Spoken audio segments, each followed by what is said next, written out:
திருமறை நேரம் Bible Hour presented by the National Bible College.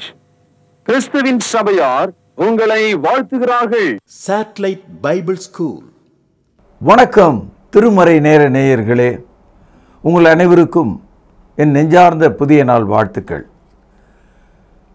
கடவுளுடைய கிருபையின்படியே, தயவின்படியே, இரக்கத்தின்படியே, அவருடைய நல்ல வார்த்தையினால் காக்கப்பட்டிருக்கிற உங்கள் ஆத்துமா செழிப்புள்ள நல்ல ஒரு மணவாட்டியைப் போல பரலோகத்தின் மணவாளனுக்கு ஏற்ற ஆத்துமாவாக நீங்கள் இருக்கும்படி உங்களை நான் ஆசீர்வதிக்கிறேன். இந்த நாட்களில் உன்னத பாட்டு, பரலோகத்தில் உள்ள தேவனுக்கு ஏற்ற ஒரு பாடல். இந்த பாடல் ஒரு கணவன் மனைவியின் இடையிலே ததும்பும் அந்த அன்பை போல, அதற்கும் மேலாக தேவனுக்கும் மனிதனுக்கும் ஆத்துமாவிலே இரட்சிப்பின் அன்பாக ஊறுவதை, வளர்வதை, பெருகுவதை நாம் படிக்கிறோம். ஒரு மனிதன் திருமணத்தை நோக்கி செல்லும்போது ஒரு மணமகளை அவன் தேடுகிறான். ஒரு திருமணத்தை நோக்கி செல்லுகிற மணமகள் ஒரு மணமகனை தேடுகிறார். அப்படி தேடும்போது தேடுகிறவர்களுக்கு சில திட்டங்கள் இருக்கிறது, சில தீர்மானங்கள் இருக்கிறது, பல கேள்விகள் இருக்கிறது. இதெல்லாம் ஒன்று கூடி வந்தால் அந்த திருமணத்தை மக்கள் ஏற்றுக்கொள்கிறார்கள். குறிப்பாக இந்து சமயத்தில் மதத்தின்படி அவர்கள் பிறந்த நாள், நட்சத்திரம், கிரகம், பலன்கள் இப்படியெல்லாம் ஆய்வு செய்வதை நாம் பார்க்கிறோம். இந்த நவீன காலத்தில் திருமண தகவல் மையங்கள் ஜாதிக்கு ஒன்று இருக்கிறது, மதத்துக்கு ஒன்று இருக்கிறது.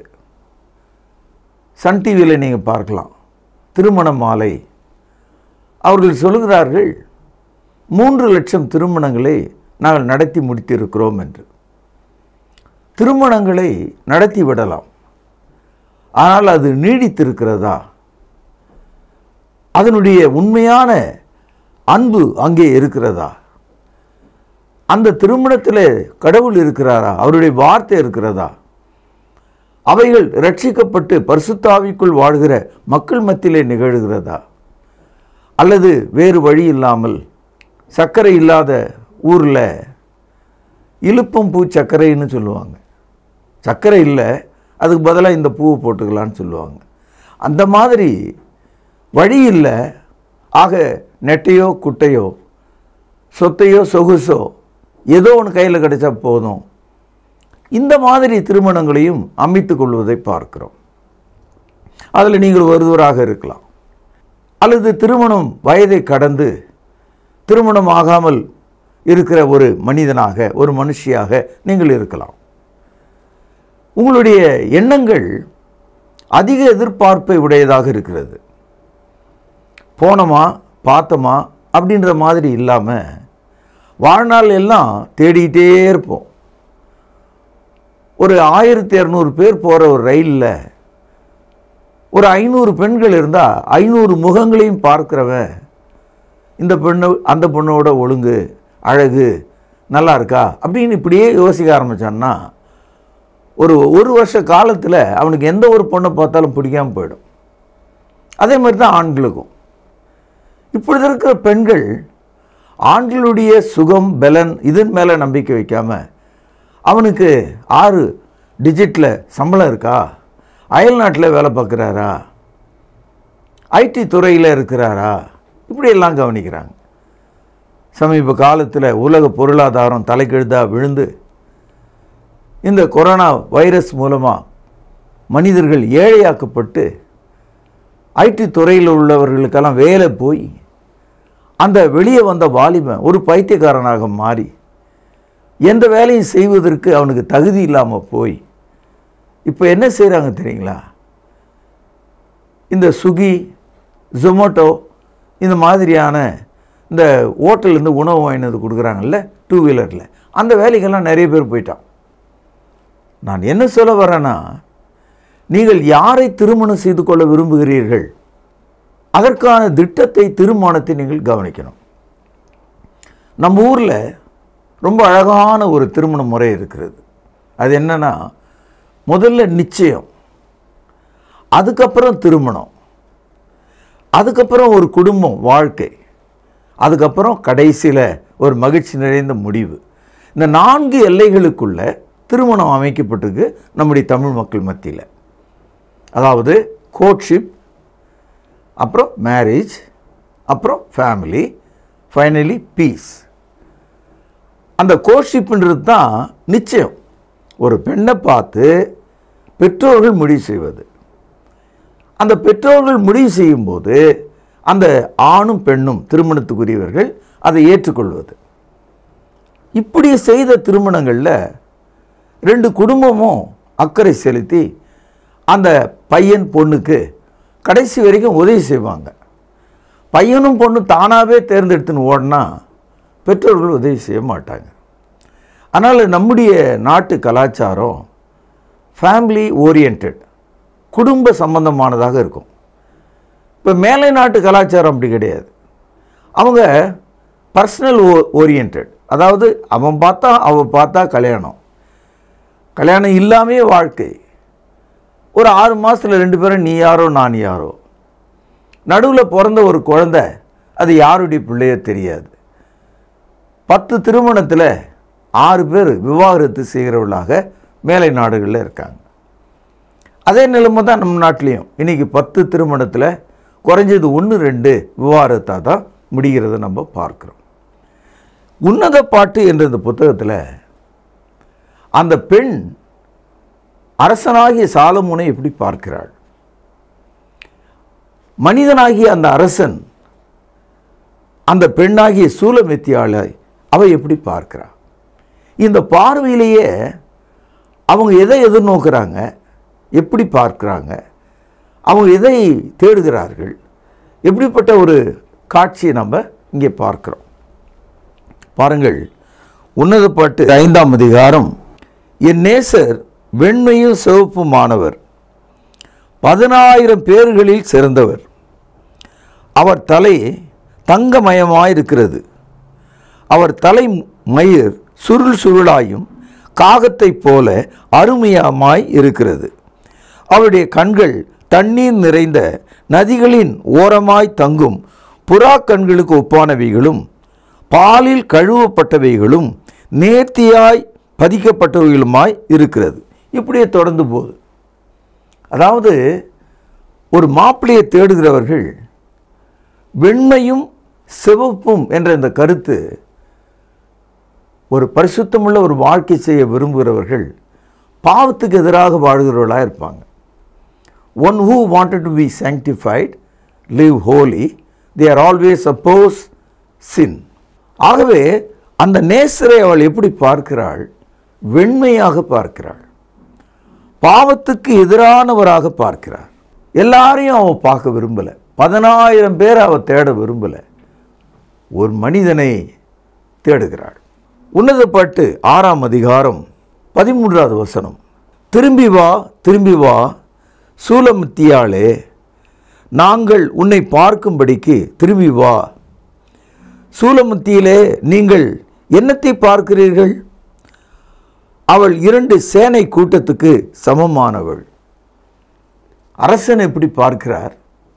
முதலாவது, நானும் கொண்ட சூலமித்தியாள் ஏதோ ஒரு ரகசியமான முறையில் அவரை தேடாமல் அவள் ஒளிந்து ஓரமாய் ஓடுகிறாள். திரும்பி வா என்று அழைக்கிற அன்பின் குரலை அவள் கேட்கிறாள். இந்த அரசன் சூலமித்தியாளை 2 சேனைகளுக்கு ஒப்பாக சொல்கிறார். சேனைன்னா என்னது? ஒரு அரசன் போருக்கு போகும்போது சேனை போகும், ஒரு 10,000 பேர் போவாங்க. 2 சேனைக்கு சமம்னு சொல்கிறார். அப்படியானால் அந்த சூலமித்தியாள் இடத்துல உழைப்பு, வீரம், தைரியம், தாங்கும் தன்மை, வீட்டை அல்லது நாட்டை காக்கும் அதிகாரம் அவர்கிட்ட இருக்கிறத அவர் பார்க்கிறார். She strong, defensive, mighty, child bearing, faithful. இந்த காட்சியெல்லாம் நம்ம இங்கே பார்க்கிறோம். சகோதரர்களே, பைபிளில் ஆபிரகாமினுடைய குடும்பத்தில் தன்னுடைய மகனாகிய ஈசாக்கு பெண் பார்த்தாங்க. அந்த பெண் பார்க்கும் படலம் எப்படி இருந்தது என்பது இந்த செய்தியோடு நான் உங்களுக்கு பொருத்தி சொல்ல விரும்புகிறேன். ஆதியாகமம் 24ஆம் அதிகாரம் முதல் வசனம் பாருங்கள்.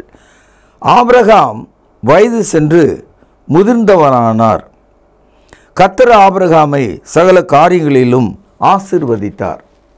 இப்போ ஆபிரகாம் வயது சென்று விட்டார், எல்லா ஆசீர்வாதமும் இருக்கிறது. ஆனால் அவருடைய மகன் ஈசாக்கினுடைய வாழ்க்கையில் ஒரு திருமணம் நடக்கணுன்ற ஒரு வாஞ்சை இருக்கிறது. இன்றைக்கும் நம்முடைய பெற்றோர்கள் நம்முடைய வீட்டில் இருக்கிற பையனுக்கோ ஒரு பொண்ணுக்கோ, ஒரு பெண்ணுன்னு சொன்னால் ஒரு 20 வயதில், ஒரு பையன் சொன்னால் ஒரு 20-25 வயசில் அவர்களுக்கு திருமணங்களை நடத்துவதற்கு தாகம் கொண்டிருக்கிறாங்க, ஆசை கொண்டிருக்காங்க. அதானே நியாயம், அதானே சமுதாய அமைப்பு. ஆனால் ஆபிரகாம் யாரோடு நிச்சயம் பண்ண விரும்புகிறார், யாரோடு சம்பந்தம் பண்ண விரும்புகிறார்? கவனியுங்கள். ஆதியாகமம் 24ஆம் அதிகாரம் 3வது வசனம். நான் குடியிருக்கிற கானானியருடைய குமார்த்திகளில் நீ என் குமாரனுக்கு பெண் கொள்ளாமல் நீ என் தேசத்துக்கும் என் இனத்தாரிடத்திற்கும் போய் என் குமாரனாகிய ஈசாக்குக்கு பெண் கொள்வேன் என்று வானத்துக்கு தேவனும் பூமிக்கு தேவனுமாகிய கர்த்தரின் பேரில் எனக்கு ஆணையிட்டு கொடுக்கும்படிக்கு நீ உன் கையை என் தொடையின் கீழ் வை. 6வது வசனம் பாருங்கள். அதற்கு ஆபிரகாம், நீ என் குமாரனை மறுபடியும் அங்கே அழைத்து கொண்டு போகாதபடிக்கு எச்சரிக்கையாயிரு. அதாவது ஆபிரகாம் தன்னுடைய வீட்டினுடைய வேலைக்காரர் ஒருவரிடத்தில் தன் மகனுக்கு பெண் பார்க்கும்படி நிச்சயித்து கொள்ளும்படி அனுப்பும்போது எங்கே பொண்ணு எடுக்கணும், எங்கே பொண்ணு எடுக்கக்கூடாது, அடுத்தது பையனையும் கூட்டிகிட்டே போய் பொண்ணு பார்க்காதன்னு சொல்கிறார். நீ முதல்ல போய் பார்த்துட்டு வான்றார். அதை விட ரொம்ப சிறப்பாக பாவிகளாக இருக்கிற மக்கள் மத்தியில் பெண் பார்க்காத, என்னை போல என்னுடைய குடும்பத்தில் தேவன் இருக்கிறார், தேவனை அறிந்த ஒரு மக்கள் மத்தியில், வானத்துக்கும் தேவன் பூமிக்கும் தேவனாக இருக்கிற அந்த நம்பிக்கையுடைய மக்கள் மத்தியில் ஒரு பெண்ணை தேடு என்று சொல்கிறார். நம்முடைய நிச்சயம் நம்முடைய குடும்பத்தில் இப்படிப்பட்ட வீடுகளில் நிகழணும். அது மாத்திரமல்ல, ஒரு பெண் தேடும்போது அசிங்கமாக இருப்பாளா, யாருமே கல்யாணம் பண்ண மாட்டான். அது ஒரு இயல்பு தான். ஏதோ அந்த மனிதனுக்கு ஓரளவுக்காவது ஒரு தகுதி தேவைன்னு பார்க்குறான். ஈசாக்கு பார்த்த பெண் பார்த்திங்கன்னா மகா ரூபவதியாக இருந்தாலும், இது ஆதியாகமம் 24ஆம் அதிகாரம் 16வது வசனம். அந்த பெண் மகா ரூபவதியும் புருஷனை அறியாத கன்னியுமாய் இருந்தாள். எவ்வளோ பெரிய ஒரு அழகான ஒரு பெண்ணை கண்டுபிடிச்சாங்க. அந்த பெண் தூர இடத்துலேருந்து வந்த அந்த மனிதனுக்கும் அவனுடைய ஒட்டகங்களுக்கும் தாராளமாக தண்ணீர் கொடுத்து அவருடைய தேவை சந்திக்கிறவளாக இருந்தாள் என்று நாம் பின்னால் படிக்கிறோம். ஷி வாஸ் மோர் இண்டஸ்ட்ரியஸ், அதாவது அதிகமாக உதவி செய்யக்கூடியவராக இருந்தார் என்று பார்க்கிறோம். அப்படிப்பட்ட ஒரு வீட்டில் தான் இந்த ஆபிரகாமினுடைய மகன் ஈசாக்கு பெண்ணை கண்டுபிடிச்சாங்க. இது பாருங்கள், 24ஆம் அதிகாரம் 31வது வசனம். அப்பொழுது அவன், கர்த்தரால் ஆசீர்வதிக்கப்பட்டவரே உள்ளே வாரும், நீர் வெளியே நிற்பானேன், உமக்கு வீடும் ஒட்டகங்களுக்கு இடமும் ஆயத்தம் பண்ணியிருக்கிறேன் என்றான். அதாவது ரெபேக்காளினுடைய அப்பாவும் அண்ணனும் இந்த வேலைக்காரனிடத்தில் சொல்கிறாங்க, கர்த்தரால் ஆசீர்வதிக்கப்பட்டவரே. இந்த உரையாடல் மூலமாக ஆபிரகாம் சொன்ன குடும்பம், தேவனை நம்புகிற ஒரு குடும்பத்தை நாம் பார்க்கிறோம். கர்த்தரால் ஆசீர்வதிக்கப்பட்டவரே உள்ளே வாங்க, உங்களுக்கு எல்லாம் நான் ஆயத்தம் பண்ணியிருக்கிறேன், நிச்சயம் பண்ணிக்கலாம். நீங்கள் இப்படிப்பட்ட ஒரு வீடு, இப்படிப்பட்ட ஒரு பெண்ணை நீங்கள் தேட வேண்டும். அப்படிப்பட்டவர்களோடு ஒரு கோட்ஷிப், ஒரு நிச்சயத்தை நீங்கள் ஏற்படுத்தி கொள்ள வேண்டும். நம்ம ஊரில் இந்த கோட்ஷிப்ன்றது தான் என்கேஜ்மெண்ட் என்று சொல்கிறாங்க. தமிழில் பூ முடித்தல் என்று நம்முடைய கலாச்சாரத்தில் பேசுகிறாங்க. ஆனால் ஒரு முறை நிச்சயிக்கப்பட்ட ஒரு பெண்ணை வேறு யாருக்கும் திருமணம் பண்ணி தரமாட்டாங்க. அது நம்ம ஊரில் இருக்கிற ஒரு கட்டுப்பாடு. அது மாதிரி மக்கள் மத்தியில் ஒரு கோட்ஷிப் கண்டிப்பாக தேவை. இந்த திருமணம் எப்படி நடக்குதுன்னு பாருங்கள். பொண்ணை கொடுக்குறவங்க என்ன பேசுகிறாங்க, பெண்ணை எடுக்கிறவங்க எப்படி பார்க்குறாங்க, இதுதான் திருமணத்தினுடைய அடையாளம். பெண்ணை கொடுக்குறவங்க எப்படி பார்க்குறாங்கன்னா, ஆதியாகமம் 24ஆம் அதிகாரம் 60வது வசனம், ரெபேக்காளை வாழ்த்தி, எங்கள் சகோதரியே, நீ கோடா கோடியாய் பெருகுவாயாக, உன் சந்ததியார் தங்கள் பகைஞருடைய வாசல்களை சுதந்திரித்துக் கொள்வார்களாக என்று ஆசீர்வதித்தார்கள். ஒரு நல்ல திருமணம், அதற்கான ஒரு நிச்சயம் எப்படி இருக்கணும்னா ஆசீர்வாதமாக இருக்கணும். ஆசீர்வாதம் எப்படி இருக்கணும்? கஞ்சதனமாக இருக்கக்கூடாது. நம்முடைய மகள் எல்லாம் அவளுக்கு உரியது. அந்த காலத்துலலாம் கோடி என்ற சொல் கிடையாது, லட்சம் என்ற சொல் கிடையாது. ஆதியாகம காலத்தில் மக்களுக்கு தெரிஞ்ச எண் 1000 தான். 1000 வச்சு தான் அந்த காலத்தில் மக்கள் பேசினாங்க. ஆனால் ரெபேக்காளை வாழ்த்தும்போது கோடான கோடியாய் நீ பெருகுவாயாக, அந்த அர்த்தம் என்னன்னா, அது ஒரு தீர்க்க தரிசனம். உன் வழியாக உருவாக போகிற மக்கள் மூலமாய் தேவன் எல்லாரையும் ஆசீர்வதிக்கட்டும் என்று சொல்கிறார். உங்களுக்கு தெரியும், ஆபிரகாம், அவனுடைய மகன் ஈசாக்கு, அவனுடைய மகன் யாக்கோபு, இந்த யாக்கோபனுடைய 12 பிள்ளைகளை தான் தேவன் இஸ்ரவேல் என்று அழைத்தார். இந்த இஸ்ரவேல் மூலமாகத்தான் இயேசு கிறிஸ்து இந்த உலகத்தில் பிறந்தார். இந்த இயேசு கிறிஸ்துவின் மூலமாகத்தான் ஆபிரகாமுக்கு சொல்லப்பட்ட வாக்குத்தத்தம், பூமியில் உள்ள வம்சங்கள் எல்லாம் உனக்குள்ளே ஆசீர்வதிக்கப்படும் என்று கர்த்தர் சொன்னார் இல்லையா? ஆதியாகமம் 12வது அதிகாரம் 2-3 வசனங்கள். அதை தான் இவங்க சொல்கிறாங்க, கோடான கோடியாய் நீ ஆசீர்வதிக்கப்படுவாய். அந்த வார்த்தை அந்த திருமணத்தில் நிறைவேறியது. இப்போ ஒரு திருமணம் அப்படின்னு நம்ம நினைக்கும் போது அது ஒரு வாழ்க்கை தானே. அந்த வாழ்க்கை தொடங்குற அழகை நீங்கள் பார்க்கணும். கல்யாணத்தை அன்றைக்கே ஒருத்தனை இடுப்பில் இடிச்சுட்டு நிற்கிறாங்க நம்ம ஊரில். நாளைக்கு கல்யாணம்னா இன்றைக்கி விருந்து கொடுத்துட்ருக்காங்க. இது ஒரு கேவலமான முறை.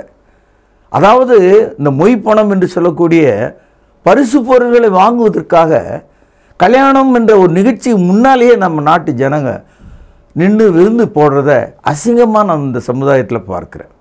அது ஏன் அந்த கேவலம்? ஒரு காலம் அந்த ராத்திரியில் அந்த பொண்ணும் அந்த பையனும் ஓடி போயிட்டா என்ன செய்வீங்க?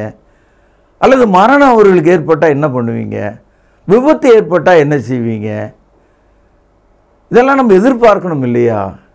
அது எப்படி? அது திருமணத்துக்கு முந்தின நாள் வரவேற்பு, அது ஒரு திருமணத்துக்கு ஒப்பாக விருந்து, அதுக்கப்புறம் அடுத்த நாள் கல்யாணம். இந்த வழக்கெல்லாம் எங்கிருந்து நமக்கு தெரியல. இதெல்லாம் சினிமாவிலிருந்து வந்திருக்கோன்னு நான் நினைக்கிறேன். ஆனால் ரெபேக்காள் தன் கணவனை எப்படி பார்க்குறாங்க? இப்போ நம்ம ஊரில் தாலி கட்டிய மனைவி அப்படின்னு சொன்னால் கீழ்ப்படிதல் உள்ளவர்னு அர்த்தம். தாலி என்பது வெறும் மங்கள நான் மட்டுமல்ல, இன்னொருவனுடைய மனைவி என்பதற்கான அடையாளம், தாழ்மைக்கான அடையாளம், வாழ்வதற்கான அடையாளம். இங்கிலீஷில் சொல்கிறதா இருந்தால் ஒரு லைசன்ஸ்னு வச்சுக்கலாம். அதை லைசன்ஸ் இல்லாமல் போனால் தப்புன்னு ஆகிடும். பாருங்கள், ஆதியாகமம் 24ஆம் அதிகாரம் 63வது வசனம், ஈசாக்கு சாயங்கால வேளையில் தியானம் பண்ண வெளியிலே போயிருந்து தன் கண்களை ஏறெடுத்து பார்த்து ஒட்டகங்கள் வர கண்டான்.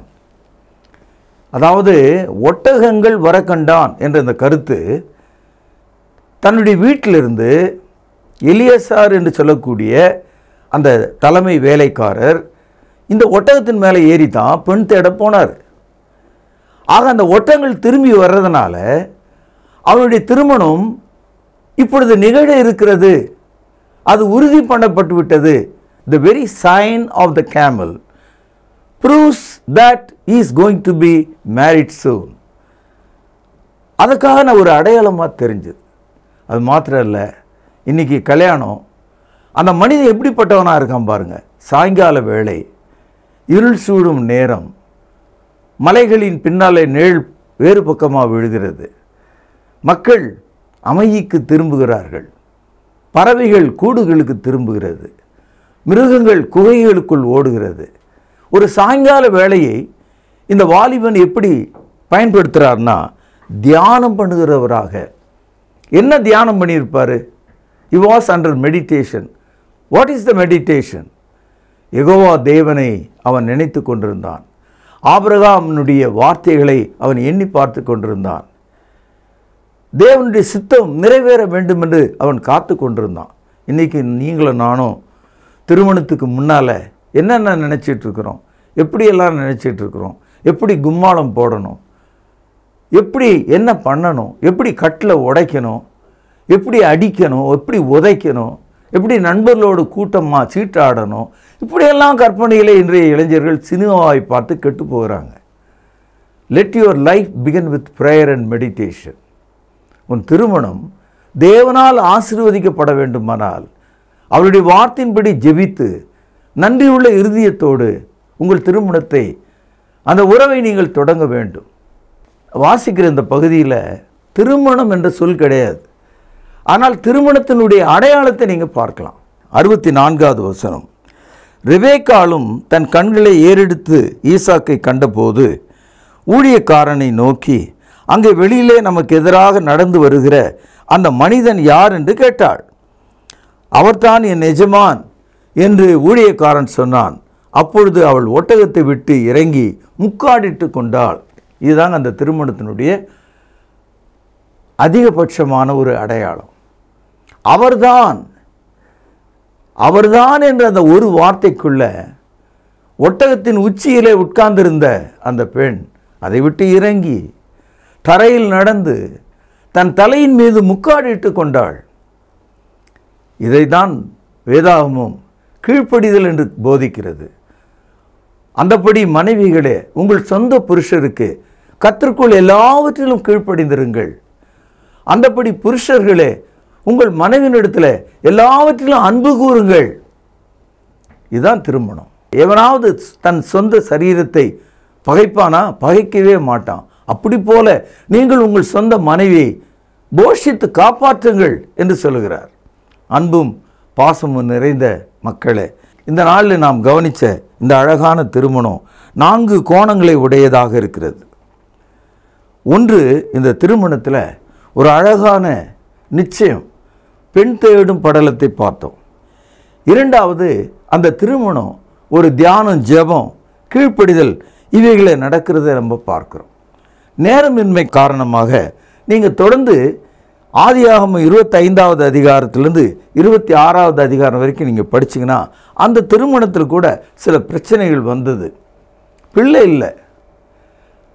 பிள்ளை இல்லைன்றதுனால அவங்க ஒன்றும் கவலைப்படல, கர்த்தரை நோக்கி பார்த்தாங்க. இந்த கருத்து ஆதியாகமம் 25ஆம் அதிகாரம் 21லிருந்து நீங்கள் படிக்கலாம். அது மாத்திரம் இல்லை, வாழ்க்கையில் கஷ்டங்கள் வந்தது அவங்களுக்கு, அதை 26ஆம் அதிகாரத்தில் நீங்கள் படிக்கலாம். பொருளாதார குறைவுகள் வந்தது. ஆதியாகமம் 26, 12, 13 மற்றும் 22 வசனங்கள். அதாவது ஈசாக்குனுடைய உழைப்பெல்லாம் கூட ஒரு சமயத்தில் சோர்ந்து போனவனாக மாறினான். அவன் கிணறு தோண்டினா எதிரிகள் வந்து மண்ணை போட்டாங்க அதில். ஆனால் தேவன் பேரில் விசுவாசம் உள்ளவனாக இருந்தான். தேசத்தில் விதைத்தான். அன்றைக்கு பஞ்சம் இருந்தது. தேவன் அதை 1000 மடங்கு ஆசீர்வதித்தார் என்று படிக்கிறோம். அதனால் பிரச்சனைகள் என்பது எல்லா திருமணத்திலும் உண்டு. வலிகளும் வேதனைகளும் எல்லா திருமணத்திலும் இருக்கிறது. கடைசியாக 4வதாக நீங்கள் கவனிக்க வேண்டியது, எந்த ஒரு திருமணமும் முடிவில் ஒரு சமாதானத்தையும் மகிழ்ச்சியும் பிரியாத விடையையும் ஒருவருக்கொருவர் கொடுக்கக்கூடியதாக இருக்கிறது. திருமண பந்தம் அப்படிப்பட்டதாக இருக்கிறது என்பதை நீங்கள் ஆதியாகமம் 25ஆம் அதிகாரம் 28லேருந்து 29 வசனங்களை பார்க்கலாம். ஆக 4 விஷயங்களை உங்களுக்கு ஞாபகப்படுத்த விரும்புகிறேன். 1 நிச்சயம், 2 திருமணம், 3 பிரச்சனைகள், 4 சமாதானம். இந்த எல்லைகளுக்குள்ள எப்படி நம்முடைய நாற்காலியில் 4 கால் இருந்தால் அதில் உட்காரலாம், அந்த மாதிரி இந்த 4 விஷயங்களும் சரியாக இருந்தால் அது சாலமோன் சூலமித்தியாளை போல உங்கள் வாழ்க்கை இருக்கும் என்று சொல்லி இன்றைய செய்தி நான் இங்கே நிறைவு செய்கிற. நாளை நாம் சந்திப்போம். பிரார்த்தனை செய்வோம். மகா பரிசுத்த நிறைந்த எங்கள் அன்பான தகப்பனே, எங்களுடைய வாழ்நாளில் சேரக்கூடாத இடங்களிலே சேர்ந்து விடாதபடிக்கு, போகக்கூடாத வழியில் போய்விடாதபடிக்கு நல்ல மணப்பெண்ணும் நல்ல மணமகனும் குடும்பங்களுக்கு அமைய வேண்டும் என்று செபிக்கிறேன். கீழ்ப்படிதல் உள்ள திருமணம் நடக்கப்பட வேண்டும் என்று செபிக்கிறேன். ஆரோக்கியமான வாழ்க்கை வாழும்படி செபிக்கிறேன். சமாதான முடிவு மக்களுக்கு கிடைக்கும்படியாக நான் செபிக்கிறேன். கேட்ட மக்களை ஆசீர்வதியும். கண்ணீரை துடைத்து கொண்டு கர்த்தரிடமாய் சார்ந்து வாழ உதவி செய்தருளும். இயேசுவின் நாமத்தில் ஜெபம் கேளும் பிதாவே, ஆமென். அன்பான சகோதர சகோதரிகளை மீண்டும் சந்திப்பதில் நான் மகிழ்ச்சி அடைகிறேன். விசேஷமாக உங்களிடத்தில் ஒரு வேண்டுகோள், ஒரு ரெக்வெஸ்ட் என்ன அப்படின்னா, நம்முடைய பைபிள் அவர் ப்ரோக்ராம் பலவிதமான சேனல்களில் வருது. அதோடு கூட ரொம்ப முக்கியமாக இப்பொழுது உங்களிடத்தில் பொதுவாகவே நம்ம திருமண நேரம் நிகழ்ச்சியில் பணம் கொடுங்க, இந்த நம்பர் பாருங்கள், அனுப்புங்க அப்படின்னு நம்ம கேட்டதே கிடையாது. ஆனால் மிகப்பெரிய ஒரு ரெக்வெஸ்ட்டை, மிகப்பெரிய ஒரு விண்ணப்பத்தை உங்கள் முன்னால் நான் இப்போ வைக்கலான் இருக்கேன். அது என்னென்னா, நம்முடைய பைபிள் அவர் டிவியினுடைய யூடியூப் சேனலை நீங்கள் பார்க்குறீங்க நிறைய பேர். ஒரே ஒரு விஷயம், அதை பிறருக்கு அறிமுகம் செய்யுங்கள். அடுத்தது சப்ஸ்கிரைப் பண்ணுங்கள். இந்த லைக் பண்ணுங்கன்னு நான் சொல்ல மாட்டேன், அக்செப்ட் பண்ணுங்கள். ஏன்னா ட்ரூத் இல்லையா அது, அதை நாம் அக்செப்ட் தானே பண்ணணும் இல்லையா? அடுத்தது அந்த வியூஸ் எவ்வளவு பார்க்குறாங்களோ அவ்வளவு தூரத்துக்கு நாம் அந்த வசன விதைகளை இன்னொருவருக்கு நாம் கொண்டு சென்றதாக இருக்கும். பழைய ஏற்பாட்டு காலத்தில் குஷ்ரோகிகள் எல்லாருமே சாகிற ஒரு தருவாயில் ஊரே இருக்குது, பட்டணமே இருக்குது. இவங்க அந்த கோட்டையினுடைய எல்லைக்கு வந்த உடனே பகைஞரெல்லாம் ஓடி போயிட்டு உணவுப் பொருள்லாம் கிடக்கிறத பார்த்த உடனே, ஆஹா, இந்த நற்செய்தியை நாம் சொல்லாமல் போனால் நமக்கு ஐயோ என்று சொல்லி அவங்க நல்ல செய்தியை கொண்டு போய் ஊரில் சொன்னாங்க. அதுபோல் இந்த சுவிசேஷம், இந்த சத்தியம், இந்த கிறிஸ்தவ விழிப்புணர்வு ஒருவர் பேச, அதை மற்றவர்களுக்கு அறிமுகம் செய்கிற ஒரு வேலையை, ஒரு அந்திரியாவினுடைய வேலையை அவர் தானே பண்ணார். இயேசுவை கண்டேன், வந்து பாருங்க அப்படின்னார். அதை நீங்கள் செய்யும்படி உங்களை அன்போடு கூட கேட்டுக்கொள்கிறேன். சப்ஸ்கிரைப் பண்ணுங்கள், மற்றவர்களுக்கு ஷேர் பண்ணுங்கள், இந்த ட்ரூத்தை அக்செப்ட் பண்ணுங்கள். மற்றவர்கள் இதை அக்செப்ட் பண்ணுறதுக்கு நீங்கள் ஒரு கருவியாக, உதவியாக இருங்க. நிச்சயம் இது நிமித்தமாக இந்த சுவிசேஷ ஊழியத்தினுடைய பலனில் உங்களுக்கு பங்குண்டு இல்லையா? God bless you. தேவன் உங்களை ஆசீர்வதிப்பாராக. நன்றி.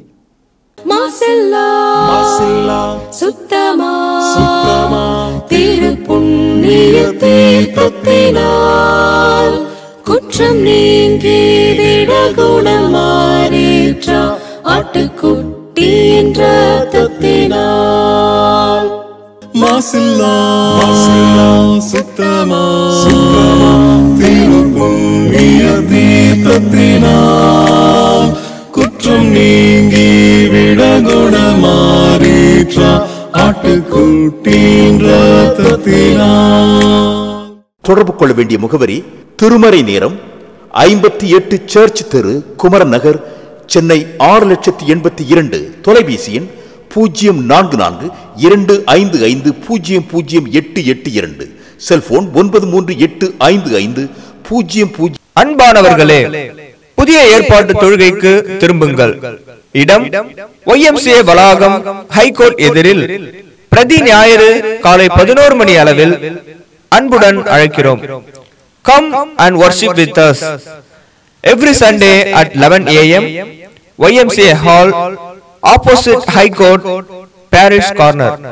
கர்த்தாவே, தேவர்களில் உமக்கு பானவர் யார்? வானத்திலும் பூமியிலும் உமக்கு பானவர் யார்? உமக்கு பானவர் யார்?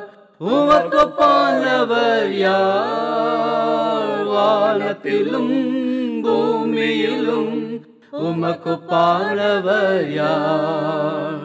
வானத்திலும் பூமியிலும் உமக்கு பானவர் யார்? தொடர்பு கொள்ள வேண்டிய முகவரி: திருமறை நேரம், 58 சர்ச் தெரு, குமரன் நகர், சென்னை 6,82,000. தொலைபேசி எண் 044255008882.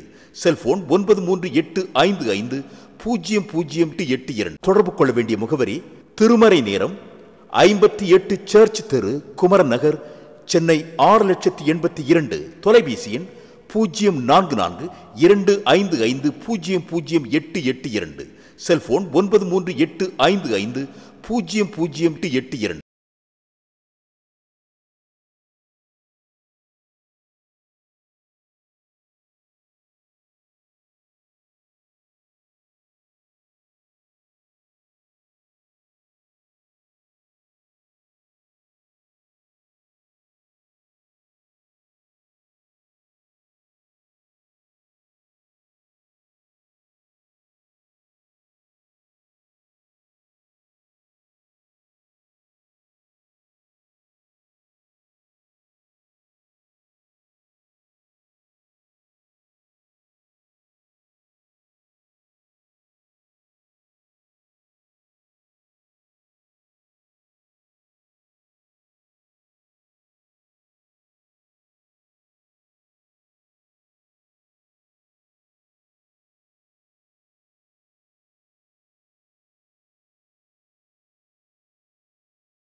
திருமறை நேரம் பைபிள் அவர் presented by the National Bible College.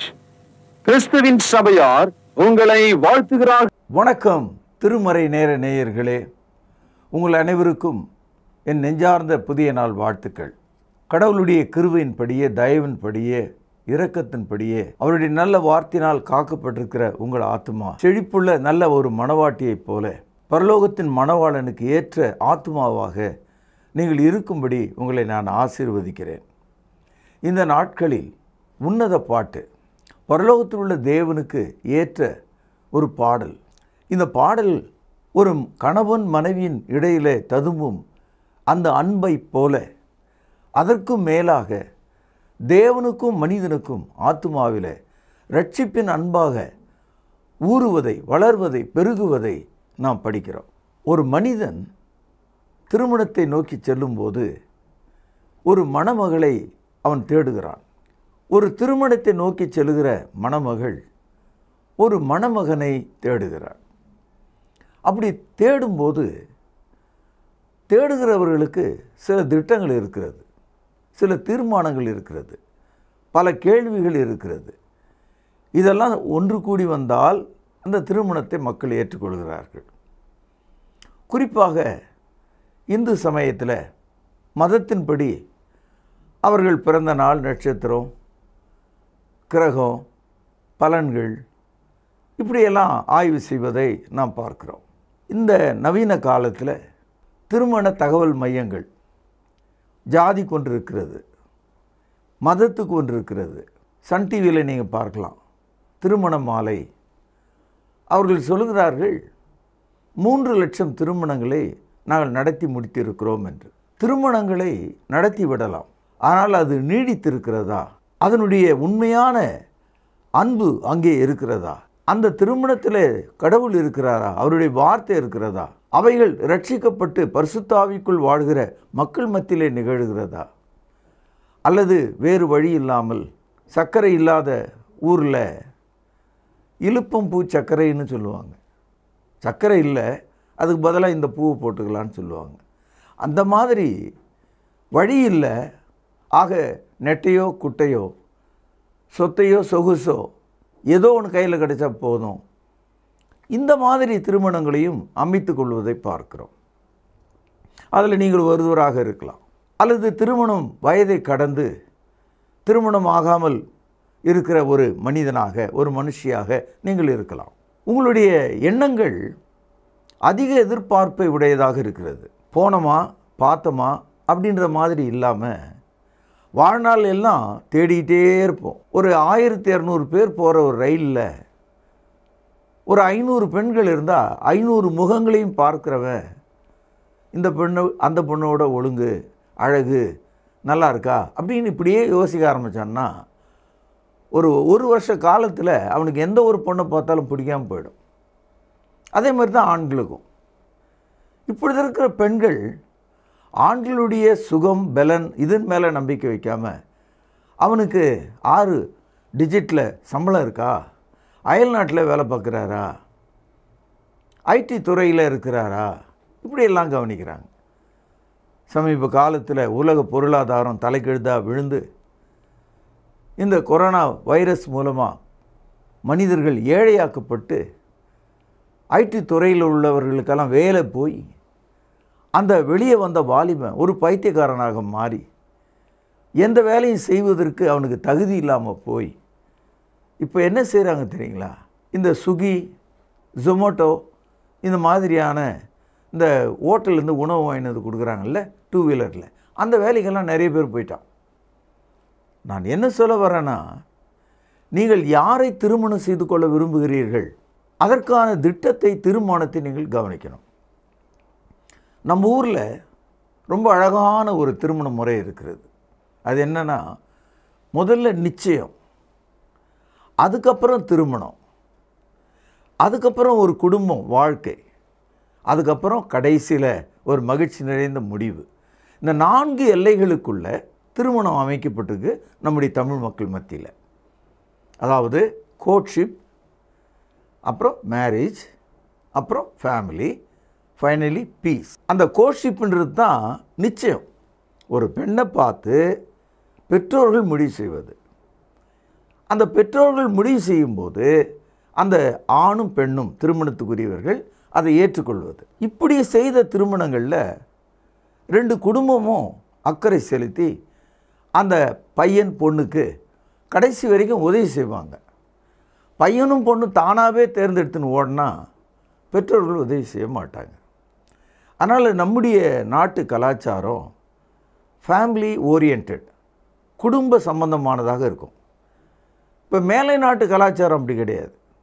அவங்க பர்சனல் ஓரியன்ட், அதாவது அவன் பார்த்தா அவள் பார்த்தா கல்யாணம், கல்யாணம் இல்லாமே வாழ்க்கை. ஒரு 6 மாதத்தில் 2 பேரும் நீ யாரோ நான் யாரோ. நடுவில் பிறந்த ஒரு குழந்தை அது யாருடைய பிள்ளையோ தெரியாது. 10 திருமணத்தில் 6 பேர் விவாகரத்து செய்கிறவர்களாக மேலை நாடுகளில் இருக்காங்க. அதே நிலைமை தான் நம்ம நாட்டிலையும். இன்றைக்கி 10 திருமணத்தில் குறைஞ்சது 1-2 விவாகரத்தாக தான் முடிகிறத நம்ம பார்க்குறோம்.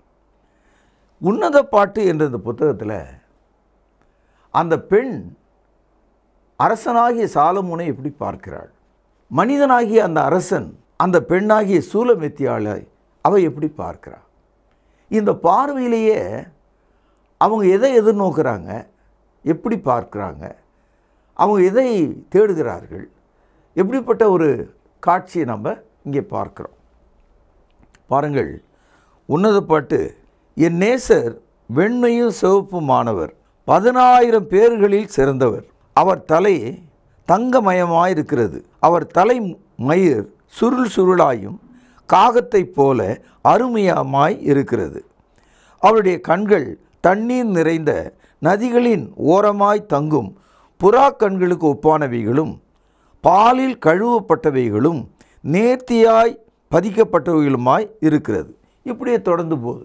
அதாவது ஒரு மாப்பிள்ளையை தேடுகிறவர்கள் வெண்மையும் சிவப்பும் என்ற இந்த கருத்து, ஒரு பரிசுத்தமுள்ள ஒரு வாழ்க்கை செய்ய விரும்புகிறவர்கள் பாவத்துக்கு எதிராக வாழ்கிறவர்களாக இருப்பாங்க. One who wanted to be sanctified, live holy, they are always oppose sin. ஆகவே அந்த நேசரை அவள் எப்படி பார்க்கிறாள், வெண்மையாக பார்க்கிறாள், பாவத்துக்கு எதிரானவராக பார்க்கிறார். எல்லாரையும் அவள் பார்க்க விரும்பலை, 10,000 பேரை அவள் தேட விரும்பலை, ஒரு மனிதனை தேடுகிறாள். உன்னத பாட்டு 6ஆம் அதிகாரம் 13வது வசனம், திரும்பி வா திரும்பி வா சூலமித்தியாளே, நாங்கள் உன்னை பார்க்கும்படிக்கு திரும்பி வா. சூலமுத்தியிலே நீங்கள் என்னத்தை பார்க்கிறீர்கள், அவள் 2 சேனை கூட்டத்துக்கு சமமானவள். அரசன் எப்படி பார்க்கிறார்? முதலாவது நாணம் கொண்ட சூலமித்தியாள் ஏதோ ஒரு இரகசியமான முறையில் அவரை தேடாமல் அவள் ஒளிந்து ஓரமாய் ஓடுகிறாள். திரும்பி வா என்று அழைக்கிற அன்பின் குரலை அவள் கேட்கிறாள். இந்த அரசன் சூலமித்தியாளை 2 சேனைகளுக்கு ஒப்பாக சொல்கிறார். சேனைன்னா என்னது? ஒரு அரசன் போருக்கு போகும்போது சேனை போகும், ஒரு 10,000 பேர் போவாங்க, 2 சேனைக்கு சமம்னு சொல்கிறார். அப்படியானால் அந்த சூலமித்தியாள் இடத்துல உழைப்பு, வீரம், தைரியம், தாங்கும் தன்மை, வீட்டை அல்லது நாட்டை காக்கும் அதிகாரம் அவர்கிட்ட இருக்கிறத அவர் பார்க்கிறார். She strong, defensive, mighty, child bearing, faithful. இந்த காட்சியெல்லாம் நம்ம இங்கே பார்க்குறோம். சகோதரர்களே, பைபிளில் ஆபிரகாமனுடைய குடும்பத்தில் தன்னுடைய மகனாகிய ஈசாக்கு பெண் பார்த்தாங்க. அந்த பெண் பார்க்கும் படலம் எப்படி இருந்தது என்பது இந்த செய்தியோடு நான் உங்களுக்கு பொருத்தி சொல்ல விரும்புகிறேன். ஆதியாகமம் 24ஆம் அதிகாரம் 1 வசனம் பாருங்கள். ஆபிரகாம் வயது சென்று முதிர்ந்தவனானார், கர்த்தர் ஆபிரகாமை சகல காரியங்களிலும் ஆசீர்வதித்தார். இப்போது ஆபிரகாம் வயது சென்று விட்டார், எல்லா ஆசீர்வாதமும் இருக்கிறது. ஆனால் அவருடைய மகன் ஈசாக்கினுடைய வாழ்க்கையில் ஒரு திருமணம் நடக்கணுன்ற ஒரு வாஞ்சை இருக்கிறது. இன்றைக்கும் நம்முடைய பெற்றோர்கள் நம்முடைய வீட்டில் இருக்கிற பையனுக்கோ ஒரு பொண்ணுக்கோ, ஒரு பெண்ணுன்னு சொன்னால் ஒரு 20 வயதில், ஒரு பையன் சொன்னால் ஒரு 20-25 வயசில் அவர்களுக்கு திருமணங்களை நடத்துவதற்கு தாகம் கொண்டிருக்கிறாங்க, ஆசை கொண்டிருக்காங்க. அதானே நியாயம், அதானே சமுதாய அமைப்பு. ஆனால் ஆபிரகாம் யாரோடு நிச்சயம் பண்ண விரும்புகிறார், யாரோடு சம்பந்தம் பண்ண விரும்புகிறார்? கவனியுங்கள். ஆதியாகமம் 24ஆம் அதிகாரம் 3வது வசனம். நான் குடியிருக்கிற கானானியருடைய குமார்த்திகளில் நீ என் குமாரனுக்கு பெண் கொள்ளாமல் நீ என் தேசத்துக்கும் என இனத்தாரிடத்திற்கும் போய் என் குமாரனாகிய ஈசாக்குக்கு பெண் கொள்வேன் என்று வானத்துக்கு தேவனும் பூமிக்கு தேவனுமாகிய கர்த்தரின் பேரில் எனக்கு ஆணையிட்டு கொடுக்கும்படிக்கு நீ உன் கையை என் தொடையின் கீழ் வை. அது மாத்திரமல்ல, 6வது வசனம் பாருங்கள். அதற்கு ஆபிரகாம், நீ என் குமாரனை மறுபடியும் அங்கே அழைத்து கொண்டு போகாதபடிக்கு எச்சரிக்கையாயிரு.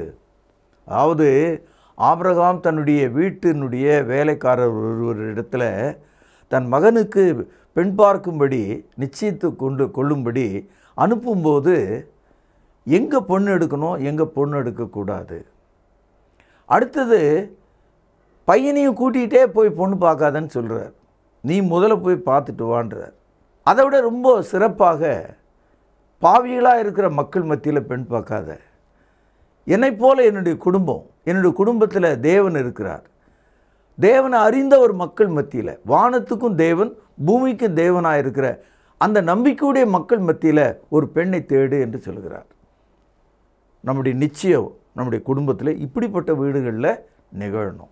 ஒரு பெண் தேடும்போது அசிங்கமாக இருப்பாளா, யாருமே கல்யாணம் பண்ண மாட்டான். அது ஒரு இயல்பு தான். ஏதோ அந்த மனிதனுக்கு ஓரளவுக்காவது ஒரு தகுதி தேவைன்னு பார்க்குறான். ஈசாக்கு பார்த்த பெண் பார்த்திங்கன்னா மகா ரூபவதியாக இருந்தாலும்.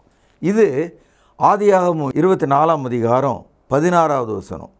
அந்த பெண் மகா ரூபவதியும் புருஷனை அறியாத கன்னிகையுமாய் இருந்தாள். எவ்வளோ பெரிய ஒரு அழகான ஒரு பெண்ணை கண்டுபிடிச்சாங்க. அது மாத்திரமல்ல, அந்த பெண் தூர இடத்துலேருந்து வந்த அந்த மனிதனுக்கும் அவனுடைய ஒட்டகங்களுக்கும் தாராளமாக தண்ணீர் கொடுத்து அவருடைய தேவை சந்திக்கிறவளாக இருந்தாள் என்று நாம் பின்னால் படிக்கிறோம்.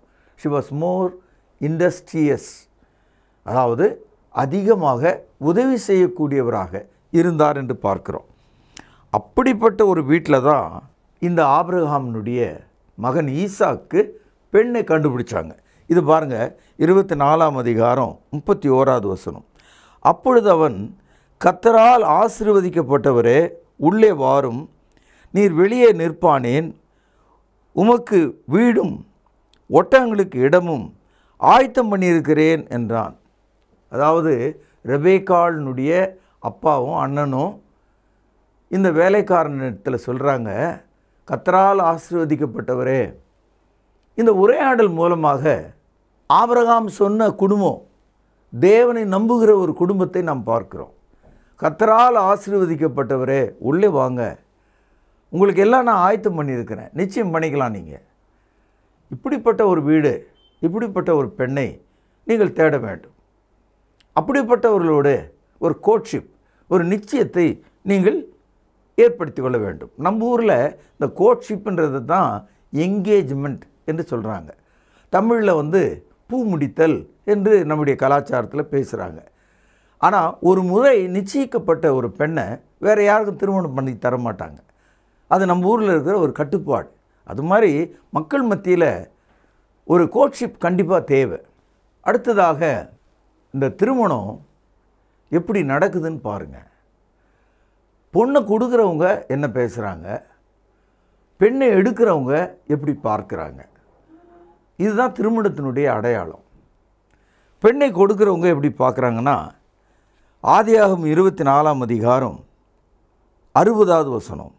ரெபேக்காளை வாழ்த்தி, எங்கள் சகோதரியே, நீ கோடா கோடியாய் பெருகுவாயாக, உன் சந்ததியார் தங்கள் பகைஞருடைய வாசல்களை சுதந்திரித்து கொள்வார்களாக என்று ஆசீர்வதித்தார்கள். ஒரு நல்ல திருமணம், அதற்கான ஒரு நிச்சயம் எப்படி இருக்கணும்னா ஆசீர்வாதமாக இருக்கணும். ஆசீர்வாதம் எப்படி இருக்கணும்? கஞ்சதனமாக இருக்கக்கூடாது. நம்முடைய மகள் எல்லாம் அவளுக்கு உரியது. அந்த காலத்துலலாம் கோடி என்ற சொல் கிடையாது, லட்சம் என்ற சொல் கிடையாது. ஆதியாகம காலத்தில் மக்களுக்கு தெரிஞ்ச எண் 1000 தான். 1000 வச்சு தான் அந்த காலத்தில் மக்கள் பேசினாங்க. ஆனால் ரெபேக்காளை வாழ்த்தும்போது கோடான கோடியாய் நீ பெருகுவாயாக. அந்த அர்த்தம் என்னன்னா, அது ஒரு தீர்க்க தரிசனம். உன் வழியாக உருவாக போகிற மக்கள் மூலமாய் தேவன் எல்லாரையும் ஆசீர்வதிக்கட்டும் என்று சொல்கிறார். உங்களுக்கு தெரியும், ஆபிரகாம், அவனுடைய மகன் ஈசாக்கு, அவனுடைய மகன் யாக்கோபு. இந்த யாக்கோபனுடைய 12 பிள்ளைகளை தான் தேவன் இஸ்ரவேல் என்று அழைத்தார். இந்த இஸ்ரவேல் மூலமாகத்தான் இயேசு கிறிஸ்து இந்த உலகத்தில் பிறந்தார். இந்த இயேசு கிறிஸ்துவின் மூலமாகத்தான் ஆபிரகாமுக்கு சொல்லப்பட்ட வாக்குத்தத்தம், பூமியில் உள்ள வம்சங்கள் எல்லாம் உனக்குள்ளே ஆசீர்வதிக்கப்படும் என்று கர்த்தர் சொன்னார் இல்லையா? ஆதியாகமம் 12வது அதிகாரம் 2-3 வசனங்கள். அதை தான் இவங்க சொல்கிறாங்க, கோடான கோடியாய் நீ ஆசீர்வதிக்கப்படுவாய். அந்த வார்த்தை அந்த திருமணத்தில் நிறைவேறியது. இப்போது ஒரு திருமணம் அப்படின்னு நம்ம நினைக்கும் போது அது ஒரு வாழ்க்கை தானே. அந்த வாழ்க்கை தொடங்குகிற அழகை நீங்கள் பார்க்கணும். கல்யாணத்தை அன்றைக்கே ஒருத்தனை இடுப்பில் இடிச்சுட்டு நிற்கிறாங்க நம்ம ஊரில்.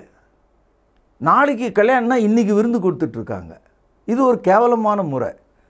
அதாவது இந்த மொய் பணம் என்று சொல்லக்கூடிய பரிசு பொருள்களை வாங்குவதற்காக கல்யாணம் என்ற ஒரு நிகழ்ச்சி முன்னாலேயே நம்ம நாட்டு ஜனங்க நின்று விருந்து போடுறத அசிங்கமாக நான் இந்த சமுதாயத்தில் பார்க்குறேன். அது ஏன் இந்த கேவலம்? ஒரு காலம் அந்த ராத்திரியில் அந்த பொண்ணோ அந்த பையனோ ஓடி போயிட்டா என்ன செய்வீங்க? அல்லது மரணம் அவர்களுக்கு ஏற்பட்டால் என்ன பண்ணுவீங்க? விபத்து ஏற்பட்டால் என்ன செய்வீங்க? இதெல்லாம் நம்ம எதிர்பார்க்கணும் இல்லையா?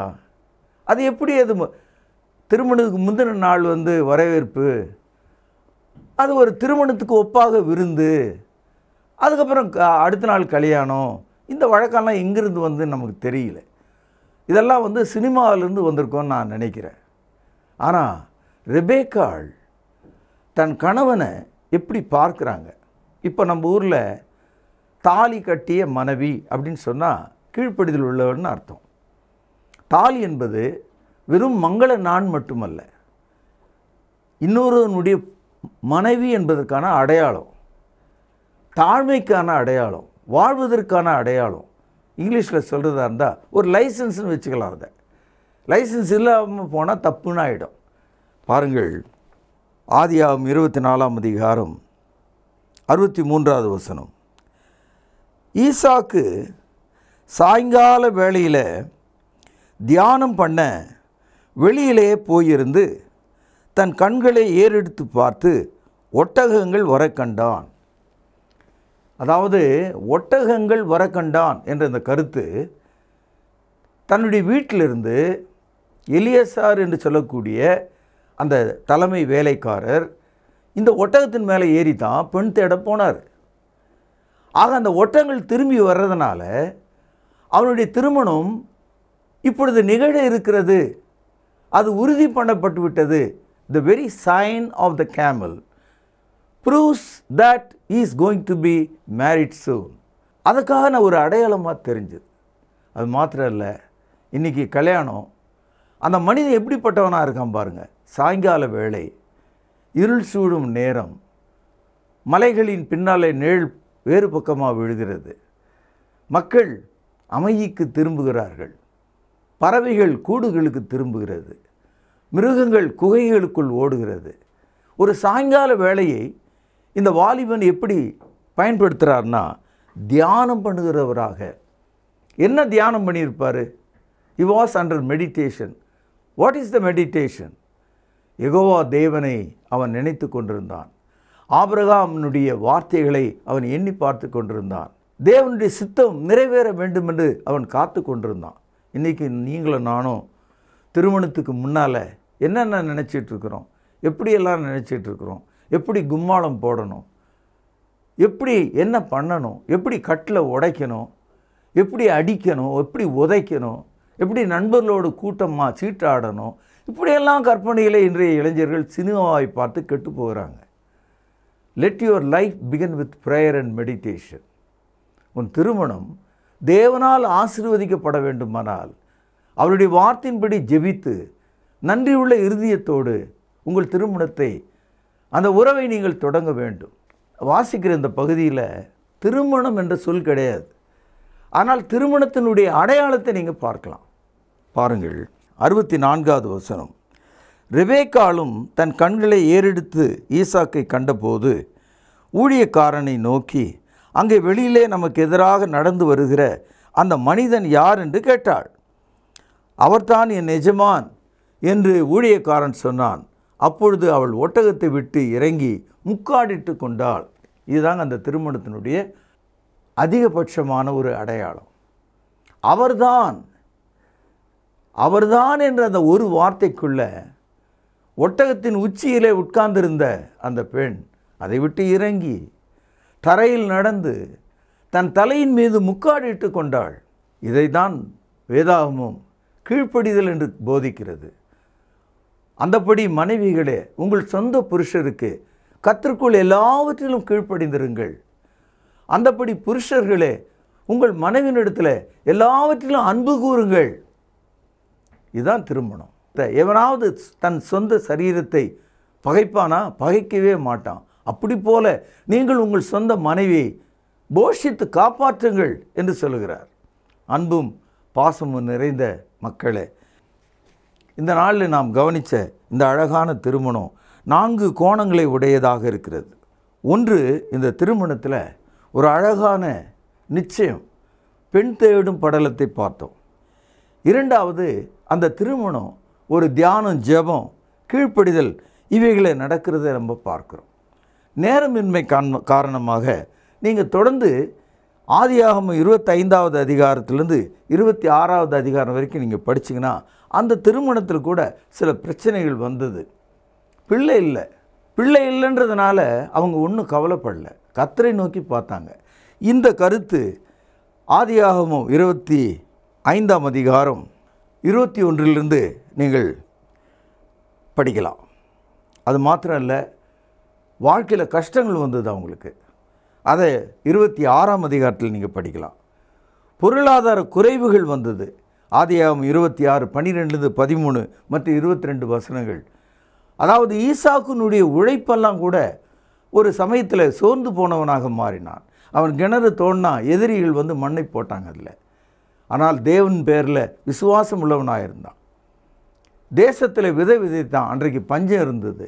தேவன் அதை 1000 மடங்கு ஆசீர்வதித்தார் என்று படிக்கிறோம். அதனால் பிரச்சனைகள் என்பது எல்லா திருமணத்திலும் உண்டு. வலிகளும் வேதனைகளும் எல்லா திருமணத்திலும் இருக்கிறது. கடைசியாக 4வதாக நீங்கள் கவனிக்க வேண்டியது, எந்த ஒரு திருமணமும் முடிவில் ஒரு சமாதானத்தையும் மகிழ்ச்சியும் பிரியாத விடையையும் ஒருவருக்கொருவர் கொடுக்கக்கூடியதாக இருக்கிறது. திருமண பந்தம் அப்படிப்பட்டதாக இருக்கிறது என்பதை நீங்கள் ஆதியாகமம் 25ஆம் அதிகாரம் 28லேருந்து 29 வசனங்களை பார்க்கலாம். ஆக 4 விஷயங்களை உங்களுக்கு ஞாபகப்படுத்த விரும்புகிறேன். 1 நிச்சயம், 2 திருமணம், 3 பிரச்சனைகள், 4 சமாதானம். இந்த எல்லைகளுக்குள்ளே எப்படி நம்முடைய நாற்காலியில் 4 கால் இருந்தால் அதில் உட்காரலாம், அந்த மாதிரி இந்த 4 விஷயங்களும் சரியாக இருந்தால் அது சாலமோன் சூலமித்தியாளை போல உங்கள் வாழ்க்கை இருக்கும் என்று சொல்லி இன்றைய செய்தி நான் இங்கே நிறைவு செய்கிறேன்.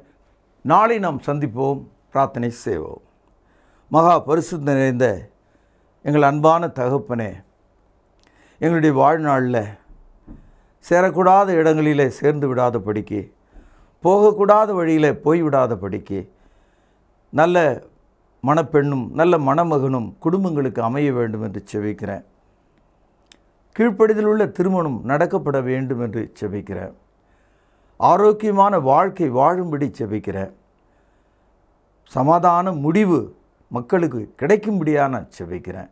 கேட்ட மக்களை ஆசீர்வதியும், கண்ணீரை துடைத்து கொண்டு கர்த்தரிடமாய் சார்ந்து வாழ உதவி செய்தருளும். இயேசுவின் நாமத்தில் ஜெபம் கேளும் பிதாவே, ஆமென். விலையேறப்பெற்ற இயேசு கிறிஸ்துவின் அன்பின் நாமத்தில் திருமறை நேர நேயர்களுக்கு வாழ்த்துக்கள்.